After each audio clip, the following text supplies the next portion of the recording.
வணக்கம். திருப்பாவை பாடல் 18.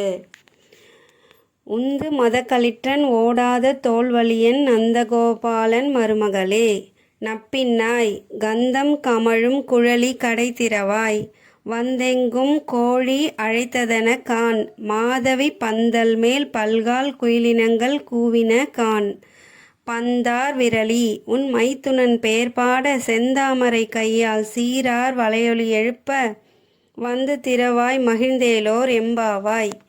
பொருள்: மதநீர் சிந்தும் யானைகளை உடையவனும் போரில் பின்வாங்காத தோள் வலிமை உடையவனும் ஆன நந்தகோபனின் மருமகளே, நப்பின்னை பிராட்டியே, வாசனை சிந்தும் கூந்தலை உடையவளே, உன் வாசல் கதவை திற.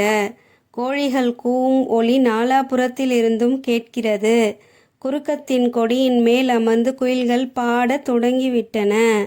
பூப்பந்தை போன்ற மென்மையான விரல்களை கொண்டவளே, உன் கணவனின் புகழ்பாட நாங்கள் வந்துள்ளோம். அளவு மாறாத உன் அழகிய வளையல்கள் ஒலிக்க,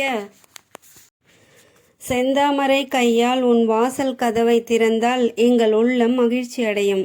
விளக்கம்: பெருமாள் கோயிலுக்கு போனால் நேராக சுவாமி சந்நிதிக்கு போகக்கூடாது. தாயாரை முதலில் சேவிக்க வேண்டும். வீட்டில் கூட அப்படித்தானே? அப்பாவிடம் கோரிக்கை வைத்தால் எதற்கடா இதெல்லாம் என்று மீசையை முறுக்குவார். அதையே அம்மாவிடம் சொல்லி அப்பாவிடம் கேட்கச் சொன்னால் அதே கோரிக்கை 10 நிமிடத்தில் நிறைவேறிவிடும். இதுபோல்தான் நாராயணனிடம் ஒரு கோரிக்கை வைத்தால் அந்த மாயன் அவ்வளவு எளிதில் ஏற்க மாட்டான். அதையே தாயாரிடம் சொல்லி வைத்துவிட்டால் அவன் தப்பவே முடியாது. நரசிம்மரின் கோபத்தை கூட அடக்கியவள் அல்லவா அவள். அதனால் கண்ணனின் மனைவி நப்பின்னையை எழுப்பி கண்ணனை எழுப்புகிறார்கள் பாவை நோன்பிருக்கும் பெண்கள்.